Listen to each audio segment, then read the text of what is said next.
Good evening, ladies and gentlemen of Board Game Geek. My name is Boris, and today I bring you part one of an epic video session report of Mage Knight with the Lost Legion expansion. This was a play-by-forum game. It was play-by-forum number 19, which you can check out in the play-by-forum area of the Board Game Geek Mage Knight forums, or you cannot do that and watch this video instead, because isn't that a lot cooler?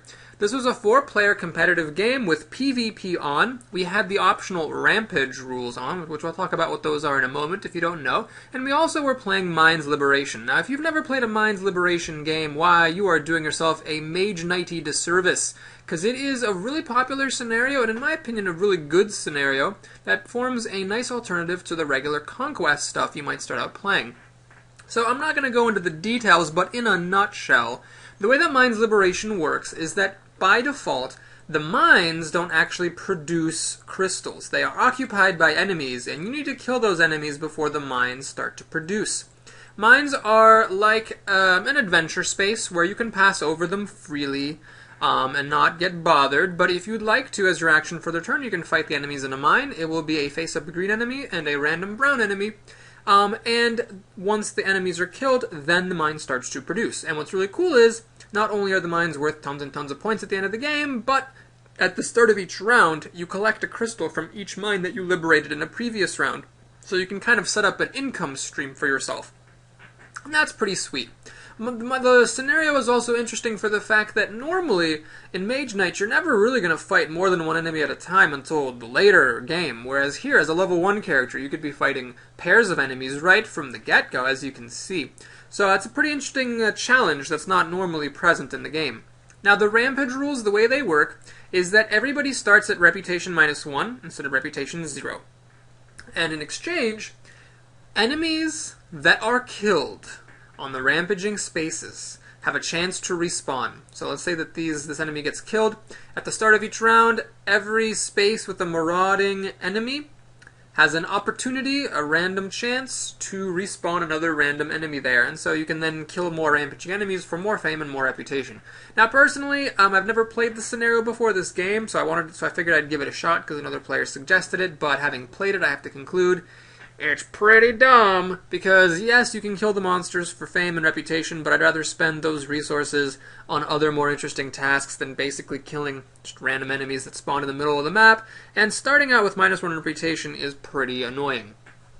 Alright, the method that we used for picking heroes was the following. The moderator of the game, a gentleman by the name of Jack Spirio, who lives in Austria, randomly rolled an order for the players.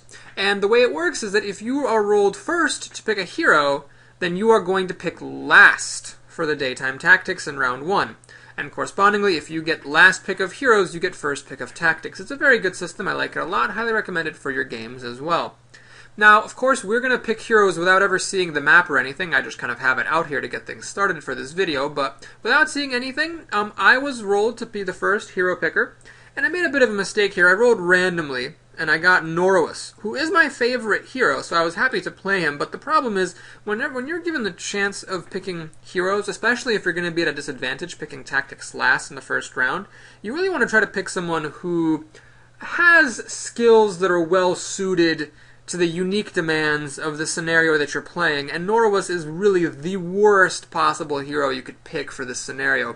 Mainly because there's this extra combat difficulty at the beginning with these mines, so it's nice to pick someone who has some kind of advantages in combat, and Norwis' special cards give him no advantage in combat. He's also the only one of the 5 heroes to have 0 skills that help him use or get rid of wounds, which you're very likely to take when you're fighting 2 random enemies. So he just has no special advantages for the scenario, and the icing on the cake is that, you know, with fame at -1 here, everyone has a harder time getting units, but Norwis was hit the hardest by this because, of course, as the unit guy, he needs units the most. So that's very, very annoying.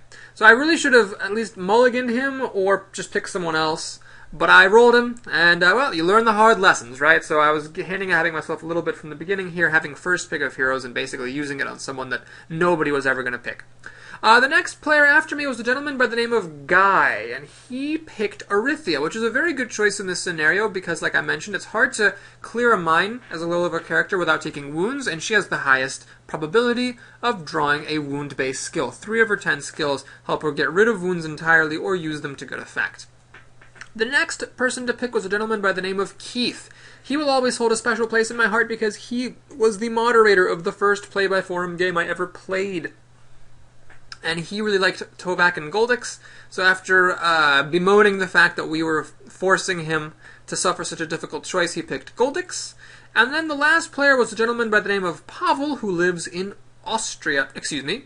Our moderator, Jack, lives in Austria. Pavel lives in Poland. And choosing between Wolfhawk and Tovak, he chose Wolfhawk. Now, I think on another day he would have gone for Tovak, simply because Tovak is a very popular hero. He's got good advantages for this scenario with that gigantic blocking card. But I suspect the reason Pavel chose Wolfhawk is simply because the expansion was still pretty new at the time, and he probably wanted to just try her out in a competitive game. So, even though Tovak is perhaps the most popular of all the Mage Knights, sorry, bub, mwah mwah, you get to float in the ocean of wounds for this game. See ya, wouldn't want to be ya. Okay, so we had the heroes picked. Now we were picking tactics in the reverse order. But before we do that, let's go ahead and take a look at the lay of the land. So the starting tile setup was pretty nice. And by nice, I mean that there are a lot of good places to go here. So the village, I think, is the premier spot. It's close to the portal. You can hire a unit there, plunder it for 2 cards, and then you either go attack the mines or go attack the keep. So, really, really good spot to go to. The next best spot, I would say, is the monastery. So monasteries are always good if you can go to them early on because there's so much you can do there. I mean, you might be able to buy an action, you might be able to recruit a unit, and if you get a really good hands of cards, you might be able to burn the monastery and get an artifact. And getting an artifact in round 1, of course, is pretty sweet. The other spots, there is this monster den, of course, which is a nice source of a level up. These war beasts are a new enemy in the expansion. They're pretty cool. That symbol next to the armor means they are never fortified. Even if they would be fortified, they aren't. And they have elemental resistance, which I really, really like. It might not seem like a big deal, because, like, hey, concentration swiftness still kills them. But in the original game, a fireball would kill any green enemy, and so I like the fact that they mix things up a little bit in the expansion so that there's no, like, one-size-fits-all for conquering the greenies. Now, they're pretty easy to block, but they do a lot of damage if they hit you, so pretty cool enemy. I like it. 3 fame. Good times. Now, this blue one, is pretty hard. Ironclad and a brown enemy? Ouch. That is a lot of firepower to take out as a low-level character. So this was not a particularly hot spot, but I mean, between the village, this mine, which is guarded by the much less threatening Prowler, the keep, the monastery, the war beasts, or just going out and exploring, all great places to go. Chances are we'd all have things to do. Now let's take a look at the cards. So the card setup, and I can actually make this a little bit bigger, can I not? Yeah, let's make this bigger. So the cards were pretty nice. We got very, very good advanced actions here. Mana Storm is a really quality card. The basic effect gives you a crystal of any color present in the source, and that's really good because most advanced actions that give you crystals don't give you quite so much choice over what the crystals are, so that's pretty powerful. And the advanced effect gives you a ton of mana for the turn. It's like a mana draw on crack, heroin, and cocaine at the same time. So it's a really, really strong card, but I think even stronger are the Swift Bolt and the Firebolt. Now, the Bolt series of cards, I think, is a very, very good series. They're always good. It's never bad to get a crystal, and range attack is always superb. Especially in this scenario, because here the big things you're going to be fighting are the mines, and those enemies are unfortified, so range attack is really good. You've got to be careful when you play a conquest scenario, when you have to be conquering the cities at the end, because if you go whole hog for range attack the entire game, then when you get to the cities, unless you have a few very particular cards that can get rid of fortifications, your ranged attacks just become slightly bad regular attacks. And so you have to be careful. But in a scenario like this, you can never have too much range attack. The best of the cards in the initial setup, I think, is Firebolt. Yes, it has 1 less ranged attack than Swift Bolt, but the addition of fire damage is really nice. I'm a big believer that versatility is a huge deal in Mage Knight, and so having some fire damage in your deck is just super great. Now, let's take a look at the unit offer. Starting with Crystal Mastery, so this is the card for the Monastery training. This is a great card Not a good card in the beginning, though, when you don't have any crystals, so nobody was probably going to buy this. The most important units are often the cheaper ones, the ones that are more likely to be gotten, and here we had three. So we had the peasants. Everybody loves them and hates them because they suck. And then we had the scouts. Now, the scouts cost the same as the peasants, 4 influence. They're a new unit from the expansion, and one of the cool things about them is that they can be recruited anywhere, which is great as a Norwest player because it reduces the odds or the luck element somewhat. As long as scouts are in the offer, if you can get to any place, you can recruit them. And they have some interesting abilities. So Siege Attack 1 may seem a little bit innocuous, but I think it's pretty important because when you're fighting against random brown enemies, Ranged Attack 5 in the expansion kills only 37.5% of them, whereas Ranged Attack 6 kills 62.5% of them. So we're talking about 25% increase here, from 37 to 62, just by getting 1 additional point of ranged attack. So it's pretty clutch, and that Siege Attack 1 is better than it looks. The second ability essentially lets you peek at the monster token that you're about to fight, if you're about to fight a random one, and if you defeat it this turn, you get +1 fame. Now, on the Board Game Geek forums, some people really derided this ability, saying, well, why would you get a unit that lets you run away from something you can't handle, instead of hiring a unit that would give you enough power to take on the challenge in the first place? And my response to that is, this middle ability, it's not just about running away if the random enemy is too hard. I think the +1 fame is pretty significant because in Mage Knight, unlike in a lot of other strategy board games, fame isn't just endgame scoring, it's also giving you level ups during the game, and level ups are really important, and +1 fame can make a really big difference. So this is a pretty good ability. Now, the final ability is a move ability, like the Foresters, but it's not nearly as good as the Foresters. Whereas the Foresters essentially give you free move by giving you terrain reduction, the Scouts just let you reveal tiles from a little bit farther away, which is, nice, but not orgasmic in the way that the Foresters are. So the Foresters are definitely my favorite silver unit. That was the case in the expansion. That's still pretty much the case in that was the case in the regular game. It's still the case in Lost Legion, although the familiars, which we'll see in round 2, definitely give them a run for their money. I think what I like about the Foresters is that they have an armor of 4, so not only can you move really far with them, but you can take a lot of damage with them and then heal them really easily. At the same time, Scouts only cost 4 influence rather than 5, and they can be recruited anywhere, unlike Foresters who can only be recruited in a village. So I'd say Scouts are definitely in comparable league as the Foresters, which were formerly the premier level 1 unit. Now, the other unit here is the Thugs. If you haven't seen those before, check them out. They got a smattering of pretty regular abilities, but what's interesting is their armor and their reputation interaction. So they have a massive armor of 5, and that is just massive for a level 1 unit, but you have to pay 2 influence to assign damage to them, which kind of sucks. What's neat about them, though, is that they flip your reputation bonus or penalty. So if you have a +2 bonus to reputation, if you have a +2 reputation bonus to your influence, that actually becomes a -2 penalty. And if you have a -2 penalty, that actually becomes a +2 bonus. It's like they want to hang out with the bad guys. So the Thugs are not super great, but they are kind of like a consolation prize for people whose reputation sucks. The other units here, the more expensive ones, were the Northern Monks for the Monastery, the Guardian Golems, if anyone could take out a keep, and the Shock Troops. This is another new unit. Feel free to pause the video and check them out if you've never seen before what they do. All I'll say is I've never played with them. They look extremely good, but it is difficult to recruit units that are only recruitable at a keep, because unlike Mage Towers, with keeps you can't just walk behind someone else who conquered it and recruit something there. You have to take over it, which isn't always worth it. So I've never actually gotten to play with the Shock Troops, but I would definitely like to someday. Alright, so that was the offer. And let's go ahead and pick some tactics, shall we? So, Wolfhawk, seeing this very rich source, showing all the colors, decided to Mana Steel as her tactic. Now, quick note, I'm going to be referring to each Mage Knight by the gender of the Mage Knight, so my apologies to Pavel and to Guy. In this game, you will be she's, as Wolfhawk and Arithia are ladies. Goldix picking tactics next went for Early Bird. I think this was a really good move. A lot of new players, it seems, like to take the later tactics, the really sexy ones, and it seems like they play with the attitude of like, well, I'm going to take the later tactics unless I have a really good reason to go first. I think it's backwards. I think it's really got to be the other way around. You should always take the lower tactics cards unless you have a really compelling reason to grab the ability of one of the later ones, because initiative and turn order are so important.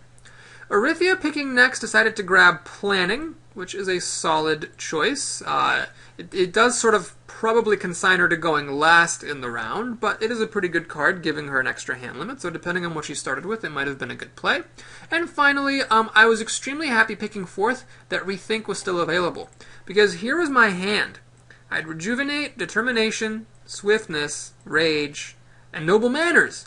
So I couldn't move for beans. Swiftness was my only move card, and it could not be powered up by a die. So this is pretty grim, especially if Goldex went to the village. I would not be able to get anywhere. So I was really happy to take Rethink, not just to be going early, but to be able to swap out Determination and Rage and Rejuvenate for 3 new cards. Now, if you haven't seen the expansion before, Rejuvenate is Norwas's new upgraded basic action card.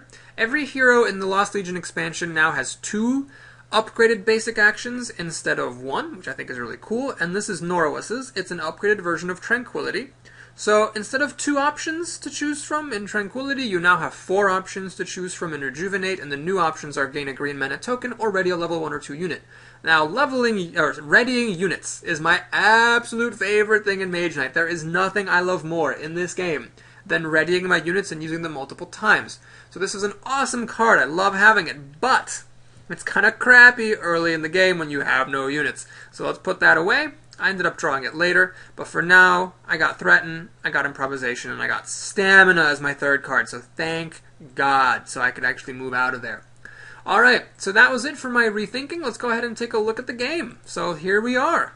Goldex was the early bird. Now, I don't know what my opponent's hands were. I only know what they played. So for my opponent's moves, we're just going to have to hop along and enjoy the ride. We're not going to see what cards they carried over from turn to turn or anything like that. It's only for Norwas, for me, that we're going to get any kind of deeper analysis, but still, it's kind of fun to see what people did.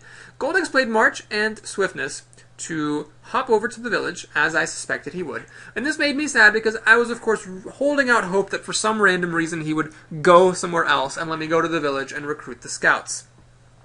Next, he played Threaten, powered by a red die for 5 influence and -1 reputation. Now, what's interesting is that with 5 influence, he could actually hire the thugs or the scouts, because even with the -1 starting reputation penalty from the Rampage variant rule, he could have gotten the scouts because 5 - 1 is still 4. But he chose to go for the thugs. Now, I'm not going to say this was a mistake. As we're going to see later, he definitely made good use of these thugs, and I can see why he got them, but it was still very lucky for me, because I could not have hired the thugs at the monastery, but I could hire the scouts there. So that made my path pretty clear. Goldex re-rolled this red die into a gold one, and it was my turn.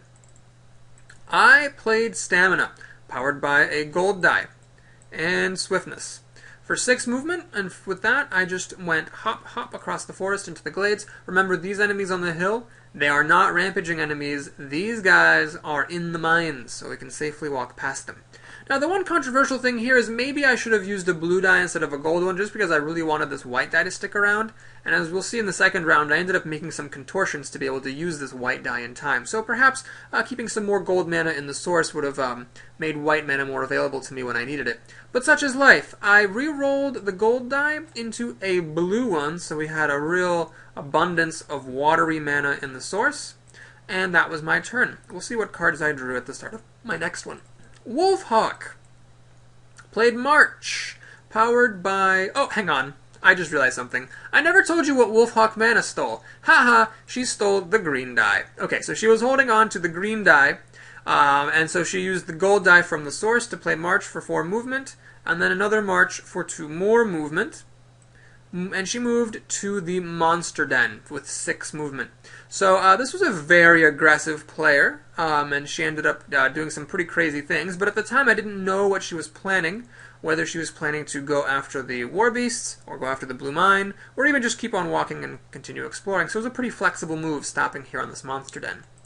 Orithia was up next. She had a very quiet turn. She played Crystallize to crystallize the red die. Sorry. Wolfhawk re-rolled her gold die to red. Ahem. Okay. And then Orithia went ahead and crystallized that red die, so she had a red crystal. Now, this is a move that you can make when you have planning, because you're basically getting 2 cards back after playing this one Crystallize. So if you have Crystallize in your opening hand, you can kind of take it easy and hang back at the portal waiting to see what other people do. So that was just all she did, and then she drew to a 6-card hand. So we were back around to Goldix, and this is where things started to heat up in this game. Let me discard the cards he played previously. He kicked things off by plundering the village. So let's subtract some more reputation from the dragon. He was developing a fearsome reputation for burninating the countryside, and he was down to -2. So he had a 7-card hand here already. Then he played Tranquility, powered by the green die and the source, to go up to 8 cards. So quite a massive hand. Now he had used his die from the source, so he couldn't use that anymore. But with 8 cards, you can do lots of things, and he decided to go after the mine. He played March and Stamina to go to the mine, and then he fought the enemies that were there. So what did he fight? Well, the enemies that he came up against were this Prowler and a Minotaur. Now, the Minotaur is a pretty good enemy to see because while it does hit hard and you really can't let it hit you, it's pretty easy to kill and pretty easy to block. So however it is that you're approaching the fight, you can take care of business. And what what Goldix decided to do, presumably because he did not have swiftness in his hand, is play Will Focus for a blue mana token, with which he powered Determination for 5 block, powering the Minotaur. Then he took 2 wounds from the Prowler. Mwah and mwah. Then, to fight back, he really piled it on the Minotaur. He played Improvisation, pitching Promise for 3 attack, Rage for 2 more attack. The Minotaur died, and he finally finished off the Prowler by spending his Thugs for attack 3 and -1 reputation. So it was a pretty clutch use of the Thugs here. You can see the Scouts wouldn't really have helped him in the way that he needed to be helped to win this fight. So the Prowlers also were vanquished. Lots of things happened here. So first of all, Goldix went up to 6 fame. He lost a reputation for using his Thugs, but he gained a reputation for conquering the mine, so he hung steady as far as that is concerned. He got a white crystal for ending his turn on the newly released white mine, and he played all these cards. His green die got re-rolled to a red one, and all these cards went away. Alright. Wow. Big turn for Goldix.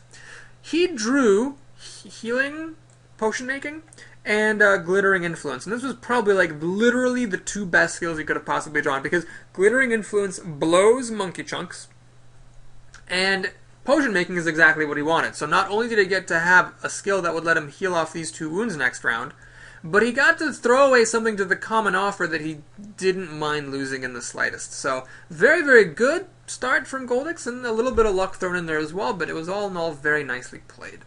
Alright, so I was up next after that epic turn. My turn was a little bit less epic. What I did was I played March, powered by the gold token I got from starting my turn in a Glade, and Improvisation sideways. And I'm sorry, I did not actually have Stamina here. I had Crystallize in my hand. And then I decided to go ahead and hire me some Scouts. So I played this white mana to power up Noble Manners for 4 influence. And tragically, because of the dumb Rampage rules, I needed to play another card to actually be able to hire them. I figured I wasn't going to do any more recruiting this round, so it was a pretty easy call to play Threaten for 6 influence and get the Scouts. Now, I agonized here because I wasn't sure whether to throw away Improvisation or Crystallize. If it weren't for the Rampage reputation penalty, I could have kept both of these cards. Improvisation would help me if Wolfhawk let me go ahead and kill these War Beasts. But Crystallize would be good because in general I find that new players oftentimes throw away Crystallize at the first opportunity, and it's not a good idea a lot of the times. You know, crystals make a big deal. Even one crystal can have a huge impact on your game. So even taking an extra turn sometimes early in the game to make sure that you can Crystallize is often worth it. And I didn't want to throw this card away. So I kept Crystallize and I got rid of everything else to get the Scouts. Now, I got a Fame and a Reputation for Noble Manners, so let's not forget that. Kaboom, kaboom, hooray. And I drew my new hand. Now, the white die got re-rolled to another white die, so there was no change there, and it was time for Wolfhawk to go. So I figured, you know, she was going to go for the War Beasts, because those are a sure thing, and they give you a level up. But I'm, I guess, a more conservative player than most, because Wolfhawk went for the Monster Den. She decided to go balls out. Or, well, maybe not balls out because she's a lady, but you know what I mean. The monster she faced was the Cryptworm, and this was an extremely lucky draw because some monsters would have really wrecked her. She didn't really have any blocking opportunities in her hand, so a Minotaur or a Medusa, even like one of the new monsters, the Manticore, would have really sucked. But the Cryptworm is pretty tame, so it's it's got a pretty weak attack and not that much armor, and it was worth 5 fame, so this was a very good draw for her. She just took 3 wounds, kapow, kapow, kapow, and then she killed it by playing Rage, powered by a red die, and Promise and Tirelessness sideways. But she had a plan, because then she played Tranquility, because remember, she did Mana Steal to grab that green die early on, so she played Tranquility, powered by a green die, to heal away 2 of her 3 wounds, and draw a skill and level up. Did I forget to take, Goldix's card? I totally did, didn't I? Alright, let's go ahead and do that, shall we? So Wolfhawk re-rolled her red die to black. There we go. That was our first black die of the game. So sad. And let's put away all these cards. Her green die also was re-rolled. And I don't actually see what it was re-rolled to, but I think it was blue. Pretty sure it was a blue die, so we'll just put that in there for now. Alright, so let's go ahead and finish Goldix's level up here. So he, in addition to getting potion making, took the best card from the deck, the Firebolt. Just because that's such a flexible card, and range attack is good, elemental attack is good, it's all good. Everything slid down, and the new card was Blood Ritual. Now this card, getting mana is certainly nice, but it's got a couple of problems. Number 1, getting mana when you don't have anything to spend it on isn't super great. So early in the game, it's not super great. And number 2, taking a wound is kind of a big deal. So if you don't have any wound mitigating skills, you're not really going to profit from that card. But no matter, because there were still good cards left. And Wolfhawk decided to take, for her level up, the card Mana Storm. Now, I'm going to make a bold claim that some of you might disagree with. I know some people consider Mana Storm like the best advanced action in the game. I think this was a stone cold mistake, because as I mentioned before, range attack is incredibly good in this scenario, since you're going to be fighting monsters at the really important sites that are not fortified, and that makes range attack really, really good.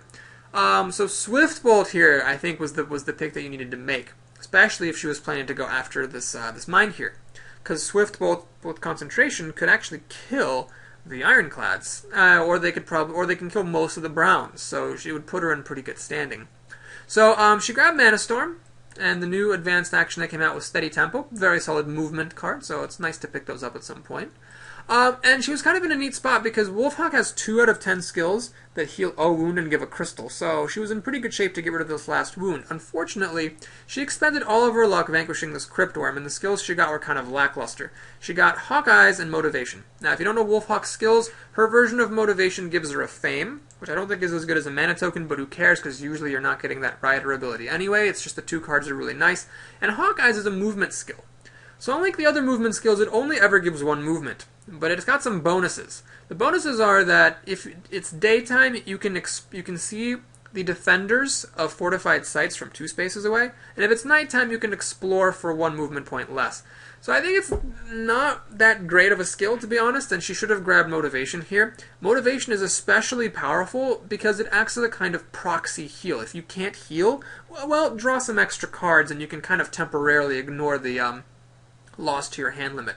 But she let Motivation go back to the offer and grabbed Hawkeyes for the movement. So I think that was a pretty cool turn by Wolfhawk. I admire her spunk going after that monster den. At the same time, I think she made some mistakes with her level up. I think that taking Swift Bolt and taking Motivation would have put her in much better shape than taking Hawkeyes and Mana Storm. Now, we should also give her her reward from the Monster Den. She rolled, in addition to the 5 fame she got for killing the Cryptworm, an extra 1 fame from rolling a black die, so she joined Goldix at 6 fame, and the other thing that she rolled was a white crystal, so she had one of those. Alright, and so she was holding Mana Storm and a wound, and we were up to Arythia. So what did the Red Lady want to do? Well, it was time to move into the village behind Goldix. So first, she played Mana Pool, and I love this card. This is like one of my favorite cards from the expansion. So this is Arythia's upgraded version of Mana Draw. The basic effect is the same as the basic card, mana draw, except that it lets you use a black die for a die of any color. That makes it an extremely flexible card for getting the mana that you need. The advanced effect is the same as the regular effect, the advanced effect of mana draw, except that in a nutshell you can get any 2 tokens you want. It does not have to be 2 tokens of the same color. So this is just a phenomenal card. She used the basic effect to grab a black die, and with that black die she powered up March to march into the village behind the dragon. Next, she played Promise, powered by the white die, for 4 influence. And like me, she suffered from the reputation penalty. She needed to play 1 more card to actually be able to hire the peasants, and that card was Rage, against the dragon machine thing. Anyway, she got peasants. So that was her buy. Peasants are a pretty crappy unit, but you know what? They're better than not having any unit at all, so good move on her part, not being too picky. She re-rolled the dice. The white die stayed white. That was a really stubborn die. And the gold die, or the black die became gold. So that was a pretty nice reversal. And that was a wrap for Arythia. Next up, we were back around to the top of the order, Goldix, having just conquered the mine. Was very happy to flip potion making for... Oh, I can actually put it here, I guess. Yeah, he flipped potion making to heal off these 2 wounds, so unlike Wolfhawk, he was not dealing with any wounds. He played Firebolt for a red crystal, which was fine, and that was it for his turn. Now, quick point of note for new players, and part of this, of course, was colored by hindsight, because I know how this game played out, but during the day, you need to keep your eye on forests. You need to, because you need to make sure that you can get out of them before night falls. You can see Goldix has this wall of forests in his way. He needs to get, either he needs to go up like this, or he needs to get past these forests by going east. Or else he's going to be stuck behind these forests at nighttime and have nowhere to go. And especially if this tile reveals more forests here, he really needs to take care not to get stuck. Now, I suppose he hung around a little bit because by spending another turn on the mine, he got another white crystal. This was a PvP-enabled game, and this was Goldix's first time ever playing a game that was competitive, let alone one with PvP. So perhaps he was afraid of getting too close to the other players, but generally, unless you're really far ahead, it's just not a big deal to be close to the other players, because the amount of backtracking they would have to do to go out of their way to attack you is way, way more valuable than like the meager fame that they get for making you move away from the space. So nobody's going to gang up on you unless they're really, really bad. And let's face it, somebody playing Mage Knight on a Board Game Geek forum is not going to be so terrible as to like be spitefully going out of their way just to attack you in the first round and try to take you out of the game. So he really... I mean, I'm not saying this was a mistake, but standing on this white mine is a little bit dodgy because he's running low on cards and needs to make sure he can get out of here before night falls. Alright, on my turn, I got the following hand. Swiftness, Stamina, Rage, and Rejuvenate. This was a very sad hand because it made me really wish this Crystallize were an improvisation so I could take out these war beasts that Arythia had so nicely left for me.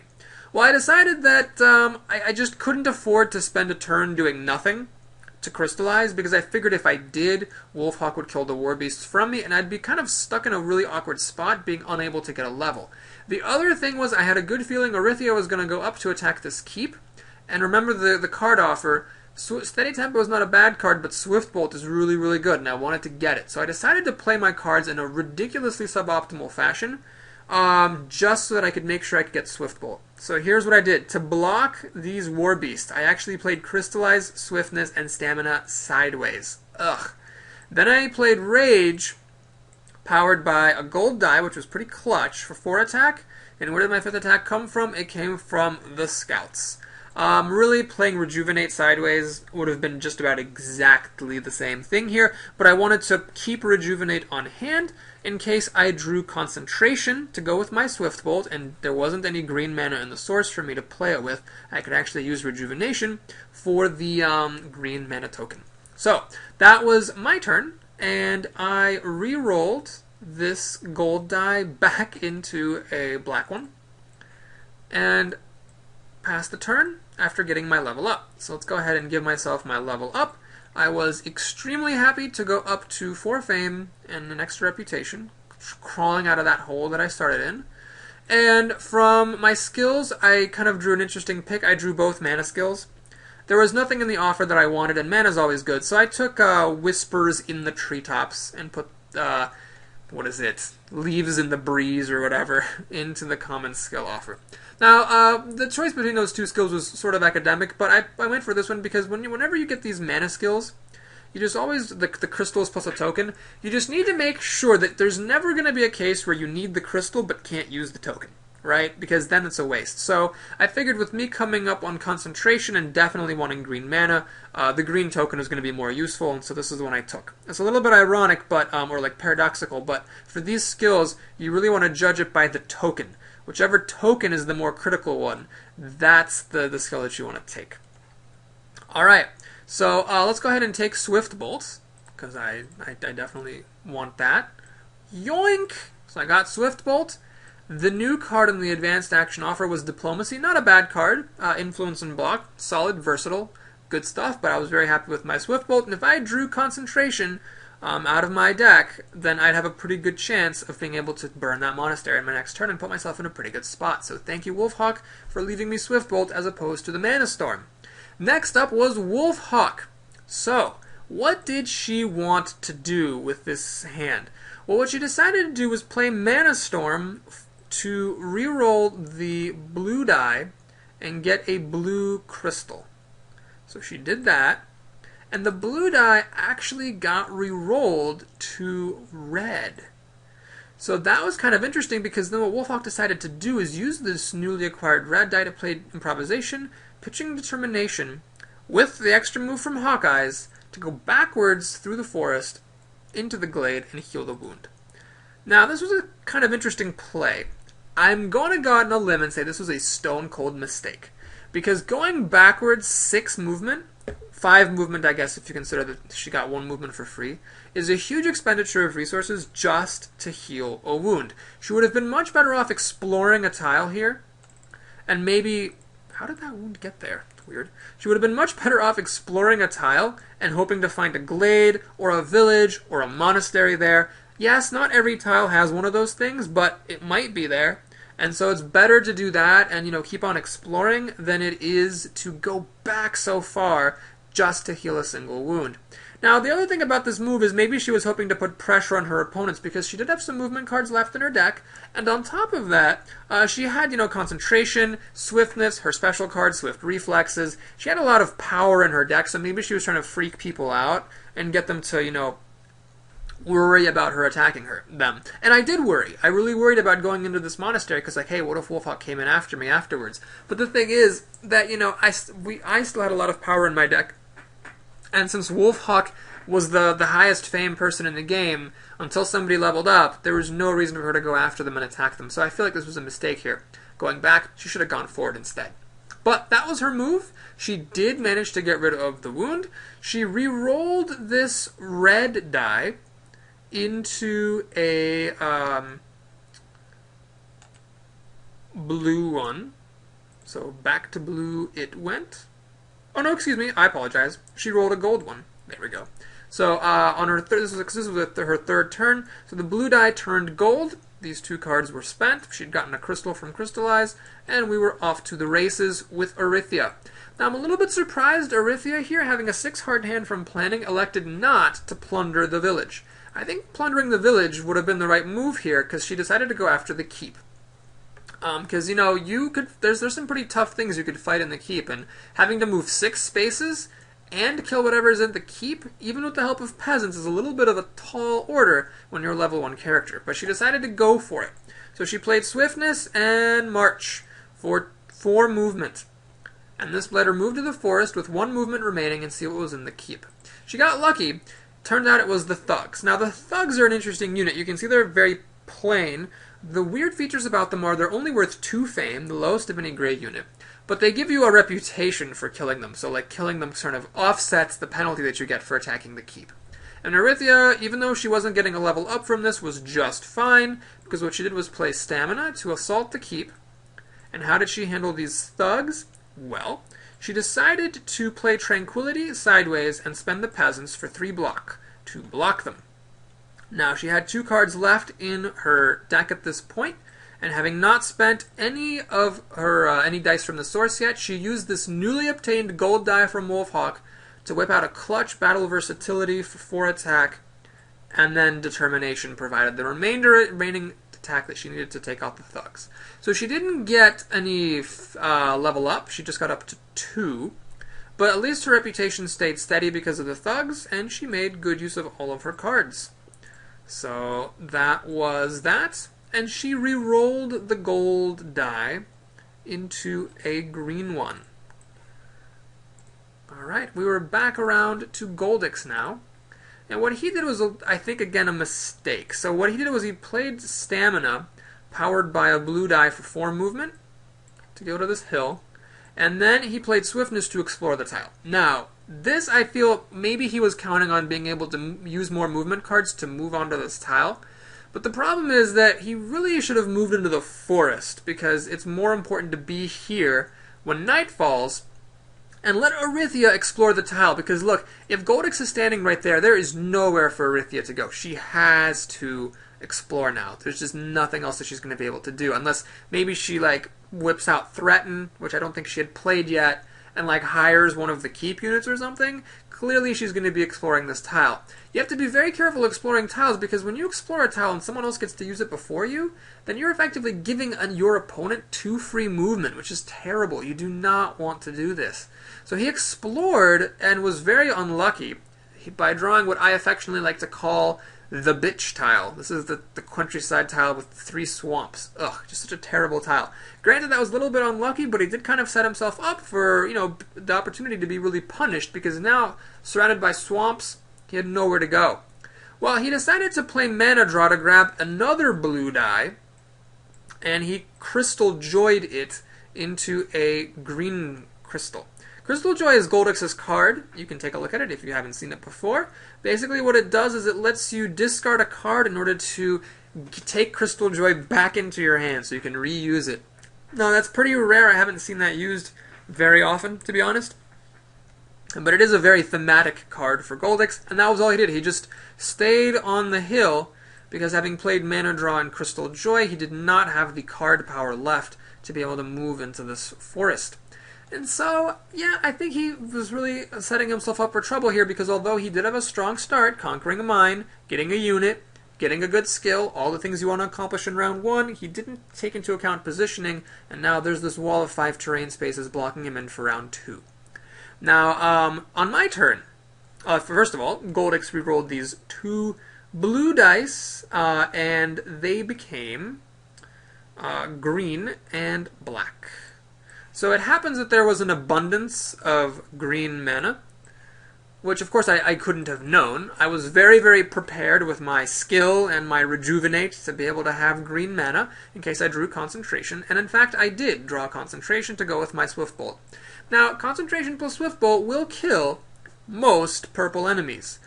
But with Wolfhawk sitting here, I didn't want to run into something like, you know, some golems or whatever that I couldn't kill, or that I would have to take a lot of wounds in order to kill. So what I decided to do was play Rejuvenate to ready my scouts, and I peeked at the top of the purple stack. It so happens that the top of the purple stack was Ice Mages, which is perfect. So thank you, Swift Bolt. With Concentration gives just enough damage to kill these guys. I decided to go for it and kill them. So I burned the monastery. Now before I do this, let's do a little bit more bookkeeping here. This tile did reveal some things. There was a green enemy on the swamp. It was a new enemy, a skirmisher. It's pretty weak, but it attacks twice. And then the ruin was a very interesting one. It's a new one as well. You have to fight 3 random greens, but you get a unit as your reward. So we saw both of the unit granting ruins here in this game. Okay, so I burned the monastery, which lost me some reputation, but this did allow me then to use a green die to concentrate on my Swift Bolt for 6 range attack damage and kill dem bitches. Alright, so the green die that I spent stayed green. Oh no, I apologize, it did not. It turned black, so we were getting a blacker and blacker source as night drew ever and ever closer. And at this point, you might notice my deck is empty. I actually had some more cards here. I had Rage and Determination, which I shuffled back into my deck with Rethink at the very beginning of the game. So let me go ahead and draw these out. So that's kind of a nice thing about this module here. You can sort of draw specific cards. So that was my... Are they stuck together? There we go. So that was going to be my last hand, and it was really crushing, by the way, that I had to throw away Crystallize earlier, because I would have loved to have Crystallize right now instead of this March, so I could have played Mana Draw, gotten a Crystal. Ah, well, can't have everything. In any case, I killed the Ice Mages in high style, so let's go ahead and take my reward. Oops, that's not the right thing. So what I did was I got 6 fame total, going up to 10. 5 from the Ice Mages and 1 from using the Scout's special ability. This gave me a new command counter, so I now had better armor. I was up to armor 3 as a level 3 person. And of course, for burning the monastery, I lost all my hard-earned reputation, which sucked. Because if we weren't playing with the rampage rules, I'd be at 0 instead of at -1. So grumble, grumble, toil and crumble. And finally, of course, I got an artifact for the monastery. Now, I had a choice between these two. So the Amulet of the Sun is not super great. It's basically a card that gives you a mana and some residual benefits that may or may not be handy. And then there's this new one, the Shield of the Fallen Kings. This is a Lost Legions artifact. I'll let you take a look at it.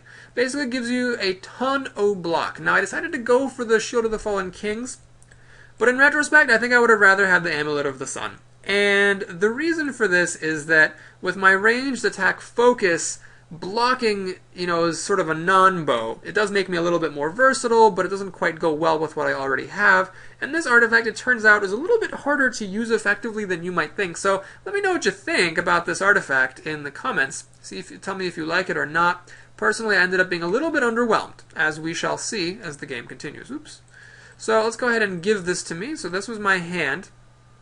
Going into the final round, I had a little bit of movement, a useless mana draw, and some useless attack cards, and a useless artifact. So what are you going to do? To be fair, the Amulet of the Sun wouldn't have really been that immediately helpful right here, because I got lots of fighting cards, but nothing to fight with. Alright, so that was the end of my turn. Let me actually put out some shield markers here. So I did conquer the monastery, Goldix, what is going on here? Goldix conquered the mine. Wolfhawk, Jesus, conquered the monster den, and Arithia, let's give her the keep. Haha. Okay, Wolfhawk was up next, and she was this is one of the saddest things I've ever seen in this game. She played Crystallize and Rage sideways, and with Hawkeyes was able to move across the forest. And that was all she did. So apparently all her movement cards were buried at the bottom of the deck, and that really sucked to be her. So that was a little bit sad, but that was her entire turn. No dice or anything, just hanging out. She totally wasted the gold token that she got for starting her turn in the Glade. And you know what? I apologize. I think I actually had these in the wrong order.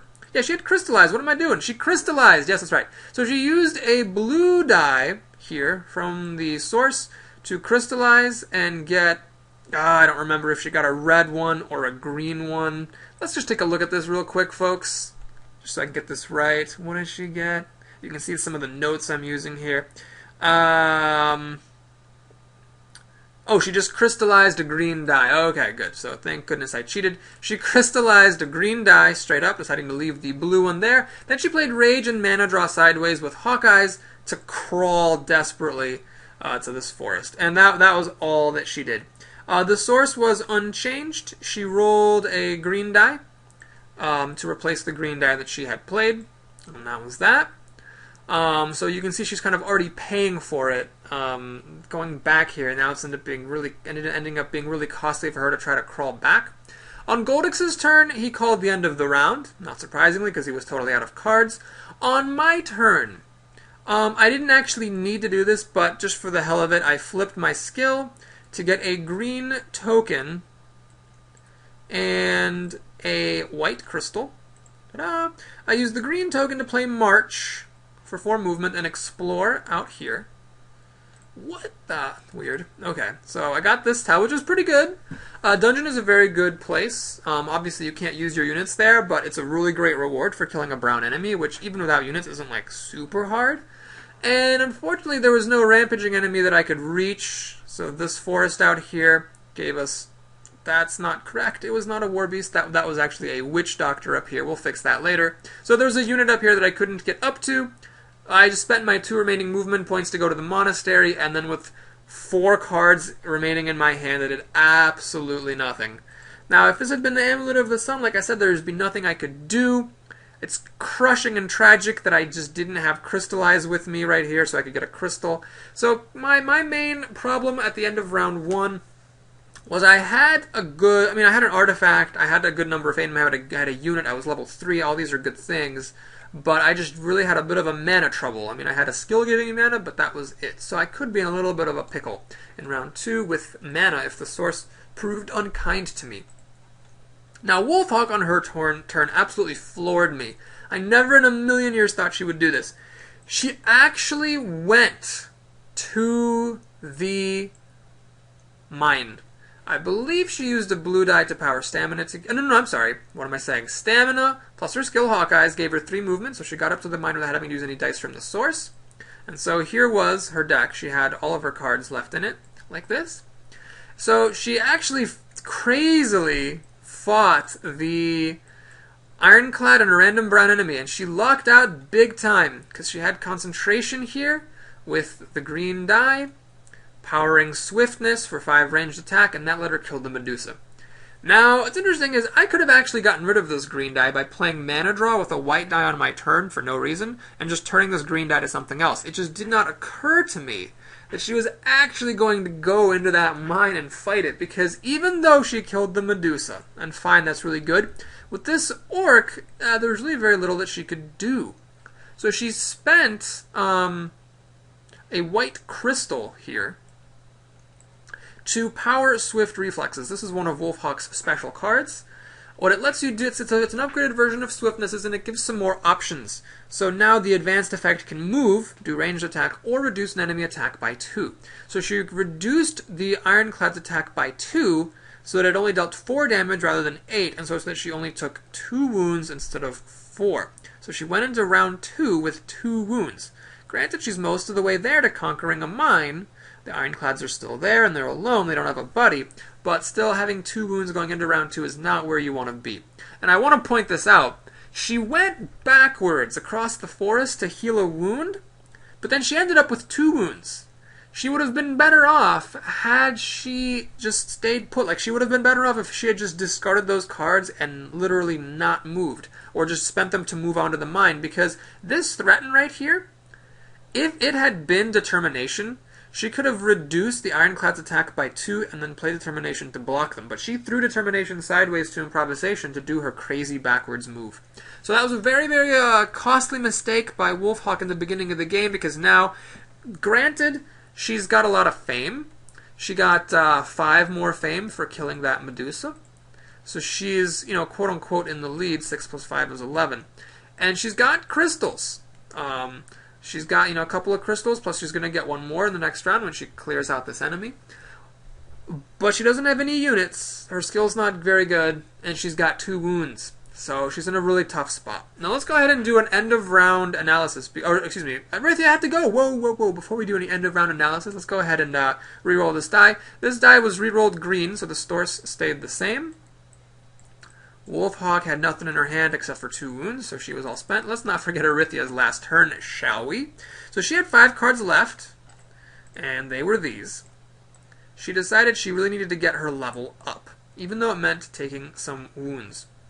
So what she did was she played Stamina, powered by a blue die, to move across the forest like this with Swiftness.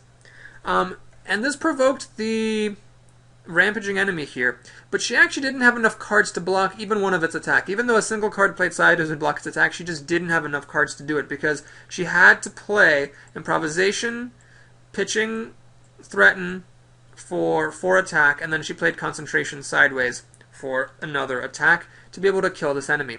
Now what's interesting is she didn't have a red crystal, so she could have just played Improvisation powered by the red crystal to kill the enemy outright, and then she could have played Concentration sideways in order to block one of these attacks. But she elected to save her red crystal, and in exchange she took 2 wounds and healed one of them because she ended her turn in a glade. So that was what she had elected to do.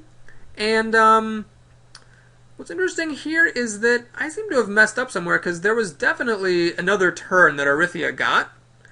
I don't know if I skipped her turn at some point, or if I skipped Goldix's turn at some point, or whatever, so I apologize for that if that is the case. Let's go ahead and finish her move here. Again, I don't know how I missed her turn. I'm sure that you were railing at me while the video was going because I screwed something up. In any case, Arythea got 2 fame, 1 reputation for killing this monster. She decided to take as her reward Steady Tempo for movement, and the new card that came out was Stout Resolve. This is a new card from the expansion. It's kind of like an improvisation, but way better. So you can get whatever you want, and you don't necessarily have to discard cards to get it. Alright, so all of her cards were spent here. And again, I really apologize. I don't know how I messed this up or where I messed this up, but for Arythea's last turn of the round, she actually played Steady Tempo powered by a blue die to do what Goldix failed to do and get out of the forest before night fell. So I'm pretty sure that Goldix didn't have anything more to do. So yeah, I think I just forgot Arythea's turn at some point, and so I very much apologize for this, but she definitely managed to come up here and also get out before the round was over. Okay, so this was the situation at the end of the round. I'll show you the fame track. So Wolfhawk is in the lead, but again, she has no units, a bad skill, and 2 wounds, so she's in a pretty tough spot. Although her positioning is fine, given that she can at least finish off this mine here, and then explore and keep on going. I felt like I was in a pretty good position here at, second most fame, a pretty good unit, a very good skill, a very good action, plenty of things to do here, cough, dungeon, cough. I could even go up and harass Arythea if I wanted, but, this dungeon would be nice with 2 places to explore afterwards, so I liked where I was. I thought Arythea actually had a very good chance here, because she had this kind of tile up here to herself. If I went down this way, she'd have this whole area to herself, and she was sitting on an interesting site, so if she got a handful of combat cards, she could actually potentially have a chance of taking this out. Plus, she had some crystals, and a decent unit, the peasants. Okay, they're a terrible unit, but she at least had a unit.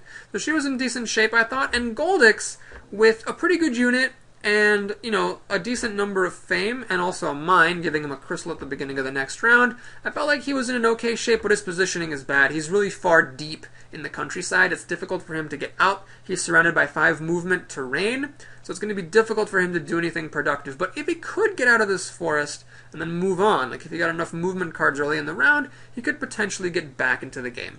Alright, that is it for round 1. I apologize for my mistakes that I made while recording this video. It's my first time trying something like this. Please don't hate me too much. Let me know in the comments what you think. Let me know if you want to see round 2, simply because these do take a lot more work. So if -2 people are watching these videos, then I'll just call it a day and wrap it up here. If you've also got any strategy advice or think that I really screwed up in my analysis of something, I probably did, because I'm not a professional Mage Knight player, so let me know what I could have explained better or what I missed, and I'll see you next time for round 2.